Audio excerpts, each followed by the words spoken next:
Thanks for being here. Subscribe to Cheating Stories Best so you don't miss new stories. Now, you and I will find out if it is possible to forgive the mistakes of the past and move on with our lives. Or are some events impossible to accept and move on? He didn't need to look for the number. He remembered it. He walked from row to row, head down, searching. It's been a long time since he was last here. The evening air was not cold. It was a wonderful day. There was no rain, which makes for a beautiful day in England, and the temperature was unseasonably warm. It was spring, and when he walked around the cemetery, I saw crocuses and daffodils. Colors had begun to return after the dull grays and browns of winter. He looked around and saw that there were several people in the cemetery. He was not alone there, but he saw nothing that could bother him and returned to his search. It took a while, but he found another grave. She was buried next to his father, reunited in death. She would have loved it. He smiled to himself as he walked closer. His father died when he was a teenager. The family was struggling, and he lacked a male presence in his life. His mother did not play the fool. She grieved and lived her life. They had a good marriage, and his early years were everything he could have dreamed of. They didn't have much money. No one in their area had money. If you had money, you would live in a different area. Although now, everything has changed. He has already walked through his old familiar places. He wasn't worried about being identified. He looked different enough to be recognized by someone who actually knew him. Anyone who knew him well would not give him away. Times and values change, but snitching in this part of the city was, to put it mildly, not encouraged, especially inviting trouble for a local guy, especially him. Stonemore wasn't, at least not at his mother's grave. She recently passed away, recently buried so that the stone could be installed. He wondered who was doing this. He planned to drop by a couple of old friends and discuss it with them. Care must be taken to ensure that there is a suitable monument. She deserved it. She wasn't anyone special. She was just one of a nameless, faceless wave of humanity that came into the world and left it, seemingly without causing any significant change to it. She deserved something good, something people could see in 50 years, something that would scream to the whole world that her life matters, that the serendipity of life was not wasted on it. He saw that her grave was being looked after, respected in the area. People knew that there were hard times when she lost her husband, later the death of a grandson, furore over the end of his marriage to her son. She had it harder than most, and she didn't complain, didn't look for sympathy or special treatment. She just continued to move forward, keeping a good word for the people she interacted with. He carefully placed his flowers among the other flowers that were there. Those flowers didn't look particularly old. Someone was looking after her grave. He squatted down. He wanted to tell her something, find words, the right words that would let her know that she is important to him, that neither time nor distance diminished his love for her, that he was sorry that everything turned out the way it did. He snorted. What words could do this? She was dead. She didn't care. The right words were for him, not for her. I was wondering how long it would take at your place. I was a little surprised that you didn't come to the funeral. He quickly turned around towards the sound of the voice. Don't worry, I'm alone. There is no one with me. He looked at her. It was the first time he saw her in the flesh, since he then entered the villa and began his revenge. She looked good. She was a beautiful woman, always has been, but her beauty seemed to have grown. Perhaps it had been so long since he had seen her. Slender, despite the 2 children she gave birth to, the years have been kind to her. It can be seen that the wrinkles on the face have become deeper. The skin looks softer. The smoothness of youth gradually disappears, but she stood straight and still maintained her composure. The beauty that pierced his chest as he looked at her. Talk to me, Terry. He took a deep breath. He felt his heart pounding wildly in his chest. His throat was suddenly dry, and his mouth felt as if he had swallowed ash. "You look great, Dawn. I forgot how beautiful you are." It was difficult to say these words. He felt tears as the corners of his eyes tingled as he looked at her. "It's a pity that my beauty is only external, isn't it?" He shrugged. "I say what I see. You always liked the way I looked. This is true. I'm standing here. It seems like nothing has changed. I still look at you," and the words got stuck in his throat. He fell silent, looking at the ground, trying to regain his composure. Embarrassed with his weakness, she came closer to him. "I'm so sorry, Terry. I knew that you loved me. I always knew that you loved me." She took his hand. "There is a bench over there. Let's sit down and talk." He said nothing as she led him to a wooden bench, and they sat down.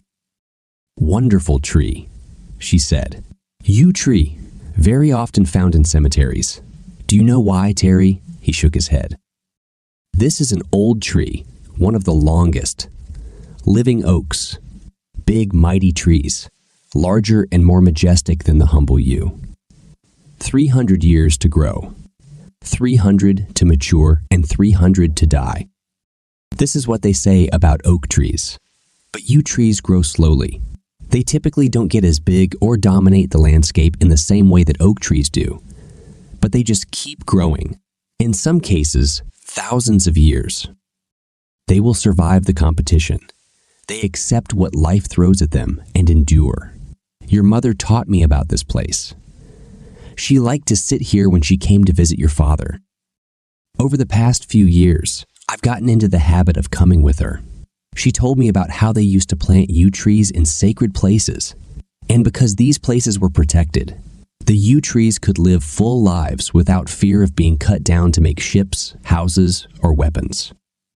He turned to her, frowning. "You did not know." "I'm sorry." She paused, thinking. "I moved in with her after what happened. We always got along well. She always treated me like a daughter and not a daughter-in-law. After what happened, I wanted to make things right. I couldn't change what I did. I knew that my actions caused her a lot of pain." She looked at her feet. "She missed you, Terry. I know you called her whenever you could. She lived for these calls, one of the things that made her happy when she heard your voice. I saw her light up. She was sad after the call, but she liked hearing your voice. She was worried about you for a while. Where were you? What were you doing? Would you get caught? Well, now I'm in your hands." What an irony of fate, isn't it? The great fugitive was caught while visiting his mother's grave. Kind of a cliché. He could hear the bitterness in her tone. "I'm not going to call anyone. You can get up and leave any time you want." She tried to say something and looked around in disappointment as the words wouldn't come out. He sat watching her, giving her space. "I'm sorry, Terry. I'm so damn sorry. My stupidity, my selfishness, my thoughtlessness caused pain to so many people. So many people have suffered. You weren't the only one who screwed up, Dawn. No one came out of this whole mess looking good. You, me, Ruthie, Darius, Marcel. None of us were good guys. Each of us could do something different. Each of us had the power to stop this. It wasn't just up to you," she cried. He saw how tears fell and dripped on her feet, leaving a wet spot on her trousers. A continuous rain of tears. Her shoulders were shaking, not much, but he could see it. He reached out and placed his hand on her shoulder, moving closer so that they were sitting next to each other. She clung to him and cried even harder. He put his other arm around her and sat down, holding her close to him. He could smell the shampoo she used to wash her hair. Weak, but the aroma remained. He noticed gray at the roots of her blonde hair. It took her a few minutes to calm down. She pulled a small handkerchief from her coat sleeve and dabbed at her eyes before putting it back. "Thank you." He moved away from her slightly, and she sat down on the bench. They both looked outside. The bench stood under a large yew tree, too wide for a person, even a basketball player, to wrap his arms around. It was located at the top of a small slope. Further down the slope, there was a small church that was in charge of the cemetery. Below, in the direction they were looking, was the city, and in the distance was the bend of the River Thames as it left the capital and was turning, rather at the mouth than in the river. Your mother comes here almost every day to make sure your father's grave looks good and take some time to just think. I didn't go with her every day. Probably most of the time, but not every day. I like the time, come rain or shine, to sit and think. She paused.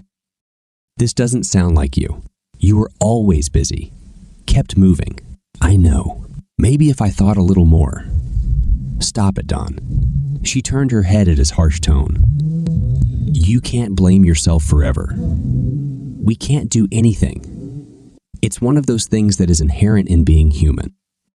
We do everything we can to overcome ourselves, imagining something that has never happened and will never happen.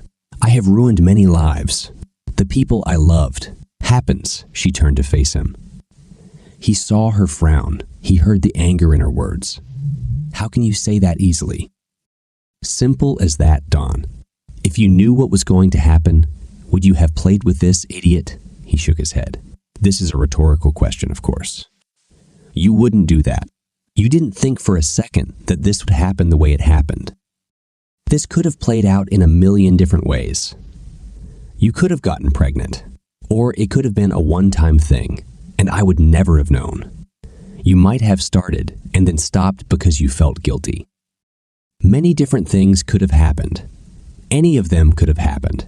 You had a role to play in what happened. Each of us had our own roles, but my role. Yes, you set it all in motion, but the seeds had already been sown. This happened for a reason, out of the blue. This was the sequence of events. Let's say, for example, that instead of you visiting Ruthie alone, I went with you. I would give up my quiet and relaxing weekend and go with you to visit our daughter. Something doable, something simple, something that could happen. If I had met Marcel, he wouldn't have introduced you to Darius. Or maybe he would have introduced you anyway. Maybe Darius would have been at the wedding, met you there, and seduced you. Who knows? He looked at her intently, into the depths of her cornflower blue eyes. Look at me, Don. It's not just your fault. All of us, every one of us, were involved. You need to take responsibility for your role in this. And let's be honest, you were mean to cheat on me, but it's not all your fault. I have my share of blame that I must take upon myself. She looked away. He could read her disappointment. Be a martyr if you want, Don. I'm just saying you don't have to be here. It happened. It changed lives. We were all part of it. But how this will happen depends on us. You don't have to beat yourself up forever. Move on. Leave it in the past. Everything is over. But how this will happen depends on us. You don't have to beat yourself up forever. Move on. Leave it in the past. Everything is over. It is not that simple. Not for me. I have to take responsibility. No, I admit my involvement. I admit that there are things I could do to change our relationship so that you don't want to look outside of our marriage for excitement. None of this concerns you. It's about me and what I could do. I was drawn in. My actions could have led to a completely different development of events. For example, you could be married to Darius and lead a social life. He heard a snort and looked at her. Of all the possible futures, Terry, marriage to that piece of, wasn't one of them. She paused, thinking for a moment. He was good in bed, Terry, but the difference between you and him wasn't that big. You did it with love. He did it with passion. He was bigger. You had better stamina. He had the power. You had the technique. So why? That's the million-dollar question, isn't it? The thing is, I know the answer to this question. I've thought about it so much, crap, that I know the answer. Because I could. Because I wanted to. I loved that he wanted me. When we met, I saw in his eyes that all he wanted was to have intimacy with me. It won't be easy to get these images out of your head, she grinned. He was exciting, unlike you. He was damn confident. She looked at Terry and he shrugged. She reached out and lifted his head so that he looked into her eyes. He didn't love me. He didn't love me. He didn't build a house for me, didn't raise a family for me. He didn't work hard, didn't make sacrifices, didn't put up with my bad moods, my disappointments. You did all this and more, much more. And then you put me to bed and made me feel good. He just did the best light part. And like I said, the gap between him and you wasn't that big at all. I never stopped loving you. I still haven't stopped. He posed no threat to us. He was just fun on the side, a little feel. Good something extra that I had. I didn't mean to leave you, not for a moment. I did not know that you pushed me away game, Terry. It was a game. It was a game. It made what I had with Darius a little more poignant. But it hurt me when you pushed me away. Terry took a deep breath of the evening air, replaying their conversation in his mind. How did Mom die? Dawn. Dawn's head turned quickly. I thought we were talking about what happened between us. This is true. But there are other things I would like to know about. Sorry. Stop saying that. She had a blood clot in her stomach. It blocked the artery. Didn't you know? Terry shook his head. I found out about her death only a few weeks later. I was going to call her, but someone else answered and they told me they knew she was dead and told me about her funeral and how it went. But they didn't know and weren't sure why she died. She was fine, and then she seemed to suddenly go downhill one day. She had difficulty even getting out of bed, very weak and lethargic. I called an ambulance, and she was taken to the hospital. She died before they realized what it was. We only found out about this later. Crap, she didn't suffer, Terry. It was quick and painless. It's often worse. His mother did not like hospitals. She ate well, exercised regularly, and took care of herself. She wrote you a letter what she wanted to tell you. I'll come by sometime. Please do it now that she's gone. This is probably your home. Stay there. I do not want it. You live there. Stay there. Thank you. I was thinking about moving to Ruth, but if I can stay there, I probably will. Your choice. I really wondered where you were going after it all came out. Yes, some complete bastard burned my house down. Terry laughed at the fake outrage in her voice. Yes, about that. Sorry. She turned and punched him in the arm. Jerk. You weren't sorry. No, you're right. I didn't regret it. I was angry. Well, I said it out loud. I was angry. I was angry. Is it true, gorgeous? I think I play Richard Gere. He smiled as she laughed at his words. Yes, you are Richard Gere, only in your dreams, he grinned. I was angry, and I decided what I was going to do, and having a house didn't matter. I thought this was a good way to hurt you, as opposed to that damn email and the murder of my lover. Okay, it wasn't the worst thing I've done, but honestly, it was part of the catharsis. Catharsis.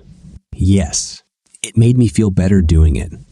It was like I was drawing the line. This part of my life is over. Our marriage went up in smoke, and so did our home. Yes, it works great. Thanks for this. Glad it made you feel a little better. I'm not sorry, Dawn. I did what I did. She put her hand on his shoulder. It's over. It doesn't matter. You're right about that. It was another blow at the time. We returned from America after all this fuss, questions, and proceedings. And here it is, my house burned to the ground. The insurance did not pay out because this was done on purpose. Eventually, a developer bought the site. I think there are a couple of houses there now. I'll give you your share if that's what you want. Terry shook his head. I have enough money to get by. One thought came to my mind. Do I owe you anything for taking care of the funeral? No. She had an insurance policy that covered all bills. There's also a monument included. It's paid for. Whom? Yes. The text chosen for the monument. But I can probably change it if you want. She fell silent. No. As long as it's respectful, I don't really care. I'm sure I'll see it one day. Give me a reason to come back. Are you going to come again? I'm a runaway. Don, wanted man. The police would prefer to talk to me a couple of times. Sorry, that was stupid of me. Was it difficult to escape? He shook his head. No, I did it on purpose when you were in the States. 2 black guys cheat and get punished by their husband for this cheating. The cops there didn't care. There weren't any locals there. It was a tourist place. Race problems. Problems with cheating wives. You saw the reaction in the media. Half condemned me, half wanted to buy me a beer. But to answer the question, yes. I will move on. I don't think they're actively looking for me. But the sooner I leave the country, the happier I will be. It feels like I'm looking over my shoulder while I'm here. Where are you going? Sorry, I probably shouldn't have asked. For God's sake, the problem is that I don't know. How can you not know where you're going? Now, this is my life. This is how I live it. It's horrible, Terry shook his head. No, this is what I want. This is what I want. This is probably what I always wanted, to just wander the earth. What do you mean? Do you remember Kung Fu, the 70s TV series? A little ahead of my time. Yeah, smartass. And my time too. But it was repeated in the 80s and 90s.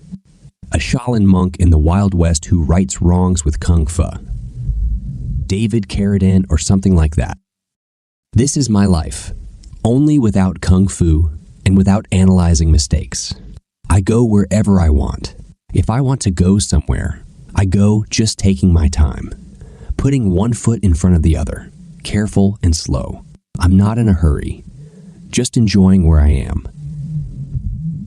Where do you live? I don't know. Everywhere and nowhere. Where I go, what do you stay in? Hotels. He shook his head.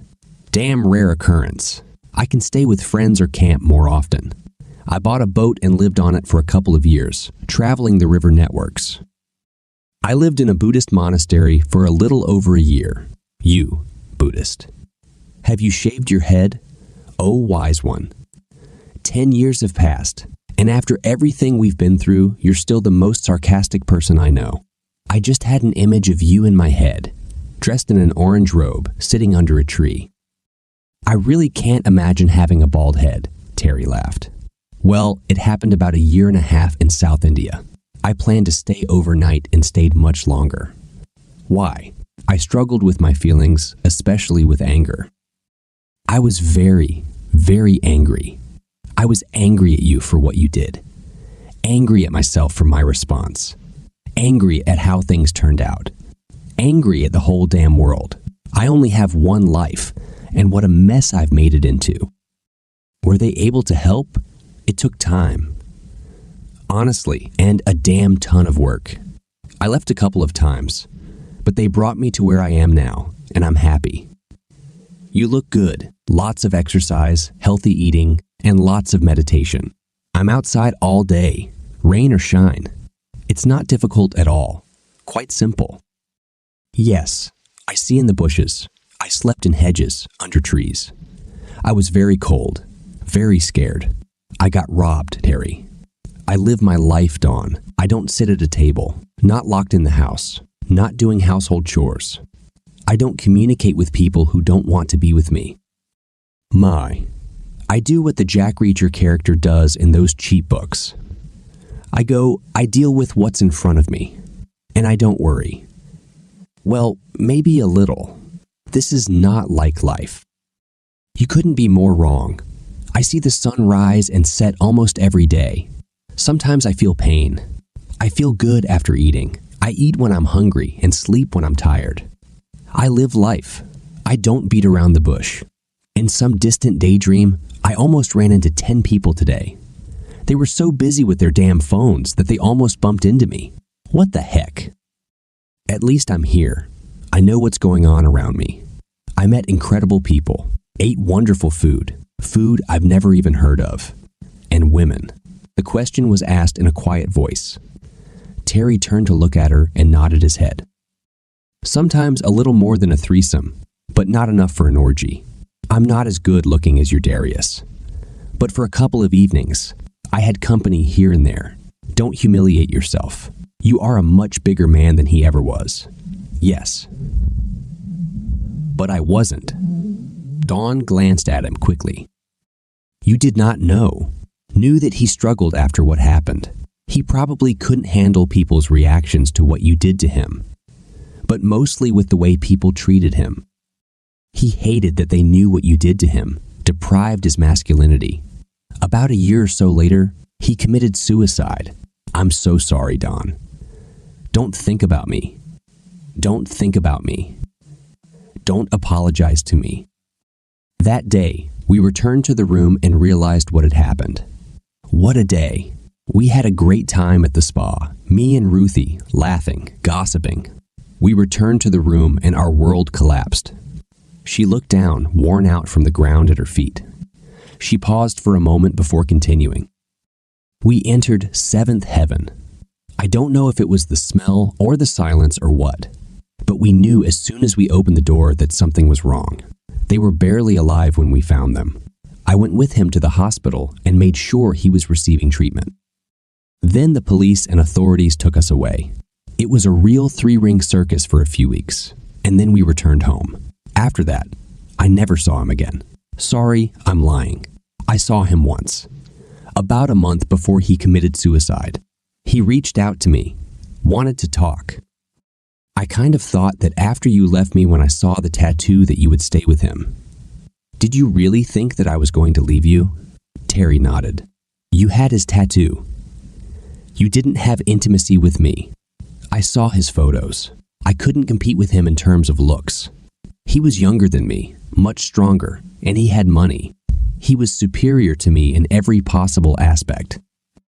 For weeks before the holiday, I dreaded every conversation I had with you because I thought in every one of them, you would walk out the door and leave me, Terry. I'm sorry. Yes, I know. It was a shitty period in my life. I never thought about it. Damn, that must have been terrible. I loved you. I really did. I know I behaved wrong, but I loved you. The thought of leaving you never crossed my mind. I wanted both of you. I knew you wouldn't share me. That's why it was hidden from you. But I never wanted to end what we had. So why? Why? Because I could, like I said, I had the best of both worlds. I didn't think you'd understand. What would you do? Ruthie didn't say anything. I wasn't going to confess. You never met Marcel or Darius. You didn't go visit Ruthie at university. How would you find out? Stupid, stupid woman. I didn't think. I didn't think it through. Just a quick excuse. Dumb. Dawn, it's in the past, I know. But when I think about what I did, the people I hurt were the people I loved. It wasn't like I was hurting strangers. It was like I was hurting the people closest to me. The job is done and cannot be undone. What you can do is move on and think about what you want to be. But you need to move on. You sound like my therapist. I feel like I'm your therapist. They laughed at his quick answer. Seriously. Do you need any help? Dawn nodded. She looked at the backs of her hands, at the veins, at the thorns. I've been getting help since it happened. A little insight into why. A little about how to cope with trauma. Something for, like you said, about coming to terms with what happened and moving on. Fine.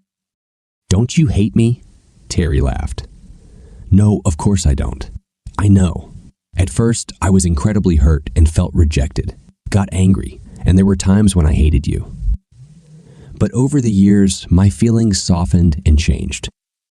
This conversation will excite them again in the future. When I think about you, my feelings will continue to change. I'm glad you don't hate me.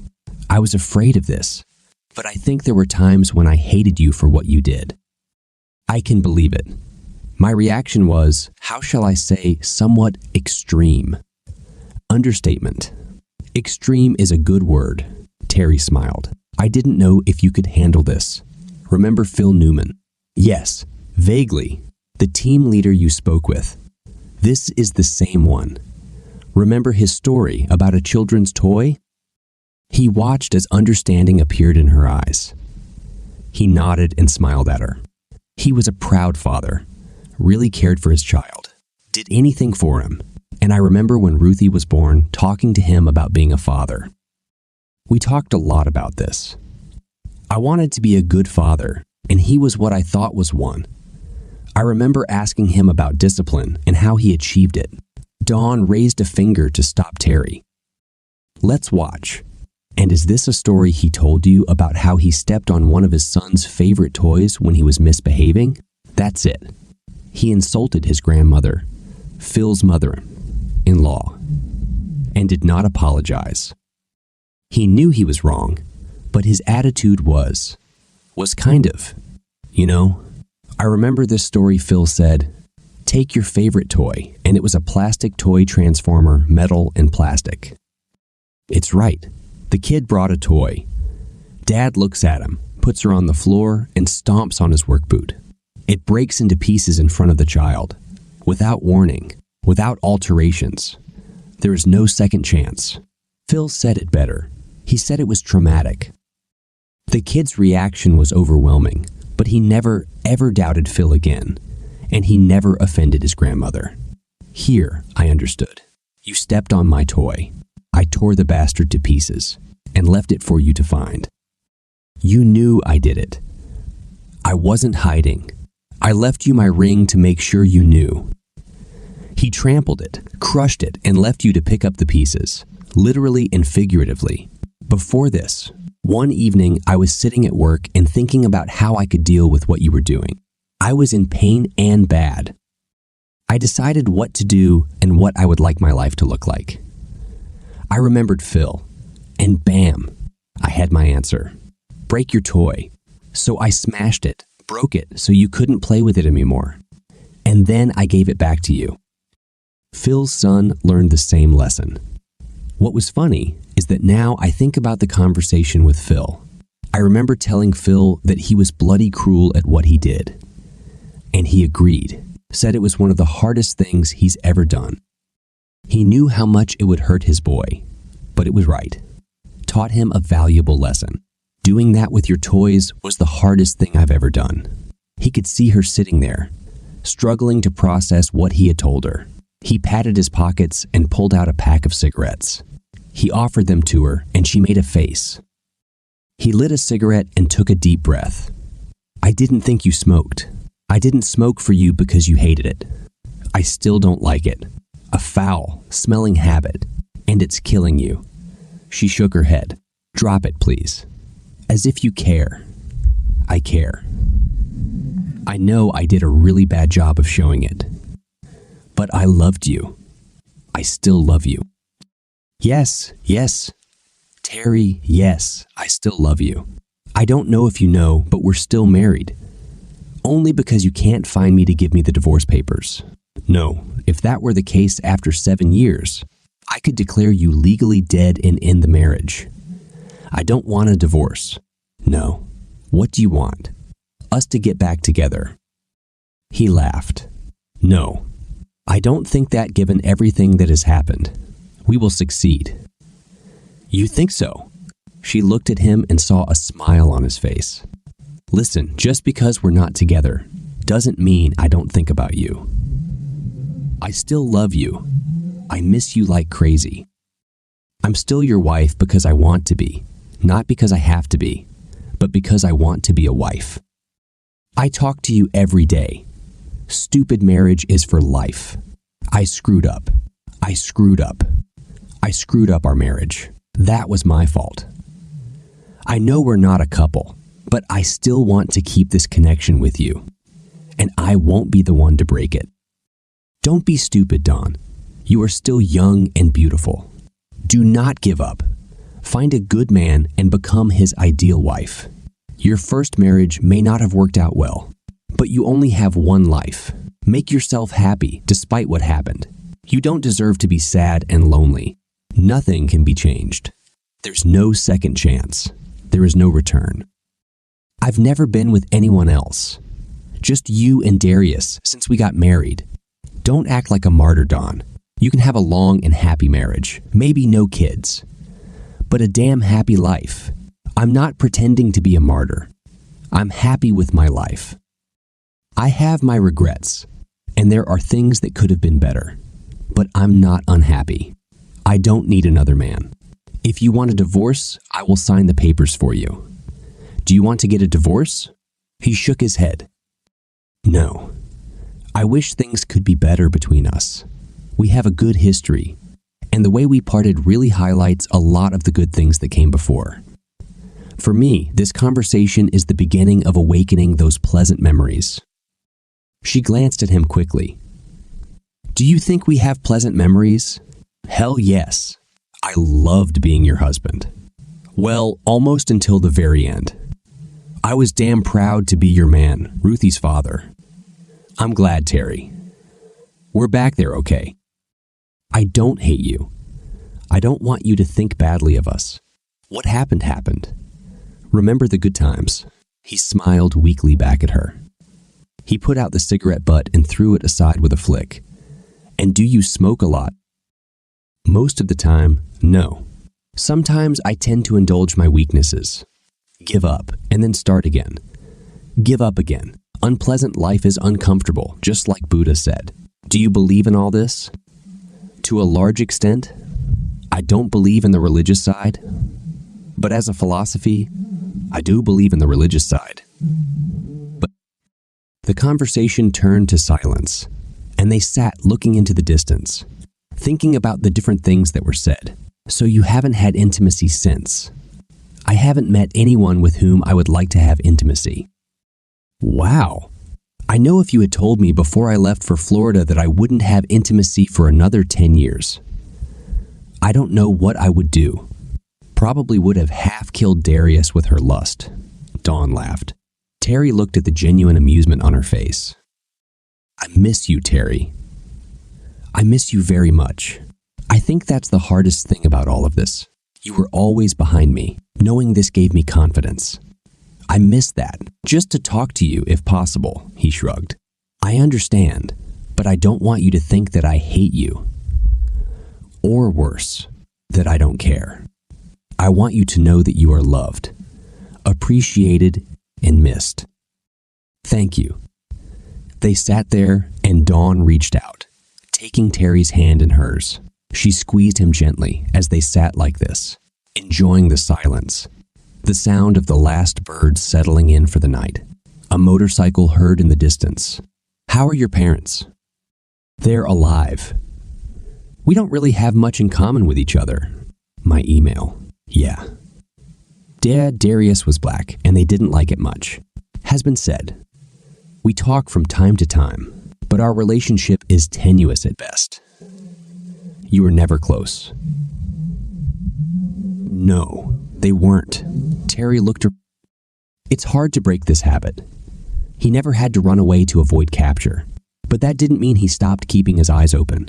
He got out of trouble several times by being alert, aware of what was happening. Now he sat here. Everything looked good.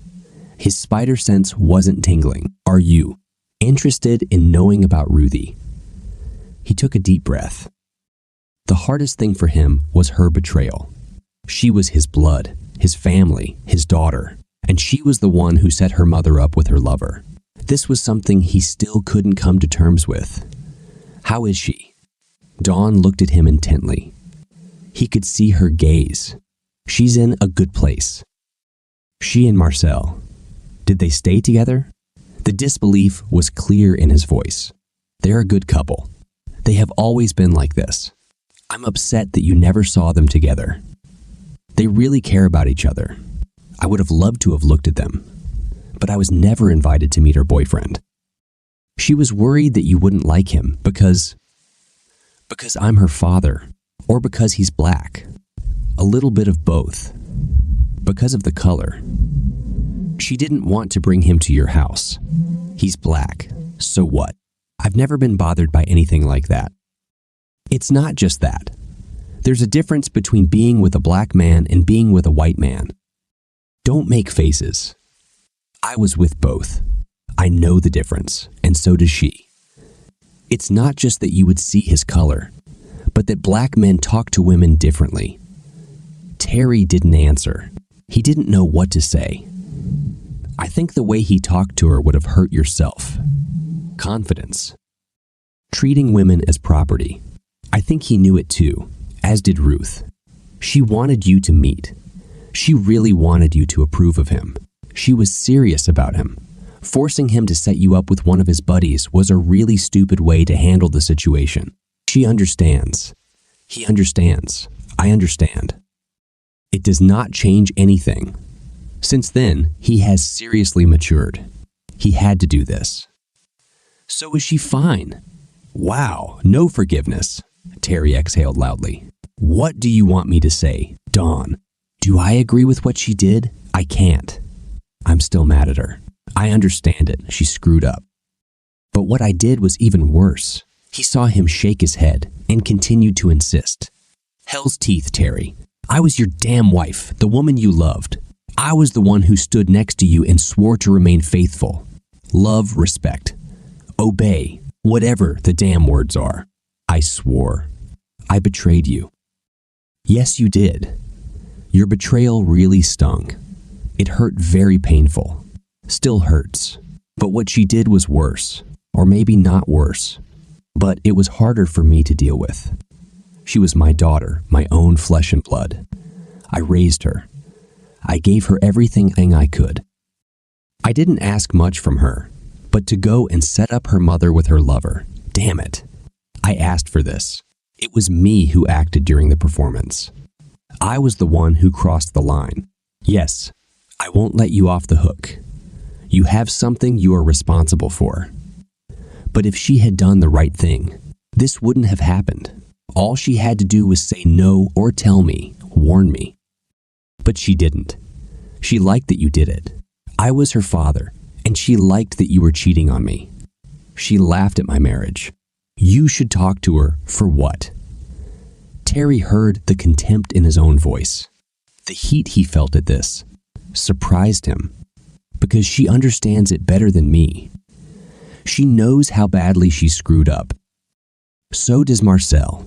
They really helped me deal with what I did. She's in the same position I was in before. First of all, you need to admit your mistake out loud. I don't know what I would tell her. I told them I have nothing to say to Marcel. You need to talk to both of them. They are a couple. Divide and conquer doesn't work. He won't want to see me. Think about what I did to him. It was like a bad Tarantino movie. Excessively. Yes, a little too much. But I'm not a psychopath. I know they checked you. Marcel will receive you. They'll both do it. You may have nothing to say to them, but they have a lot to tell you. I bet I was pretty strong in my disapproval of their actions. I would assume they want to get even. Your imagination is deceiving. They want to fix everything. Give you a chance to meet your grandchildren. Sorry, Dawn, but I assure you that Marcel is not the father of the children. Did you really do to him what I think you did? Yeah. One of my strongest protests is against their behavior. Wow, I was just struggling to believe it. Darius has told me he learned some things only after he came to the hospital. Seriously, Terry, they would love the chance to talk to you. Talk to them on the phone. I'll give you their number. Talk to them. See what they say. I think you'll be glad you did. No tricks given what you said and the way you said it about what Ruthie did. I think you need to talk to her about something. I think that at the end of this conversation, your feelings will change. I will think about it. Please do it. Not for me. Not really for them. This is for you. I hear that her betrayal hurt the most. Give me their number, and I'll think about it. No promises. Okay, fine, thank you. Give me your phone number and I'll enter their number and mine too. Sorry, baby. You will need to write this down. There is no phone. How did you call your mother from phones when I could find them? Most villages have them. Expensive, but worth it. Damn it, you're not making it easy on yourself, are you? I'm not looking for easy ways. I do not want it. I want to feel pain and difficulty. Feel tired and in pain. I want to be alive. Before this, I spent years being treated kindly, and I don't want to go back to working at a desk on a computer. No thanks to sleep in a bed so comfortable that kings and queens could not afford such luxury, and yet never appreciate it. No, to hell with that. Do you remember when you were a child, when you were little and just ran away? Run and run as fast as you can until you can't run anymore, until you're gasping for air, almost sick from the exertion. It was then you were alive. When was the last time you felt this way? When was the last time you lived? He stopped. He wasn't trying to sell his lifestyle. It didn't matter what she thought or what others thought. This was his life, his only life, and he would live it the way he wanted, on his own terms. How long are you going to do this? Every day for the rest of my life, Dawn. This may seem rude to you, but it really isn't. At least not to me. I'm a tough cookie. I'm used to it. Any pain I feel just makes me appreciate being alive, whether it's physical or emotional pain. I can feel it because I'm here and I'm alive. Many other people can't say the same. This rude dream means that I say goodnight at sunset and good morning at sunrise. And I have seen sunrise and I have seen sunrises and sunsets that would make you cry.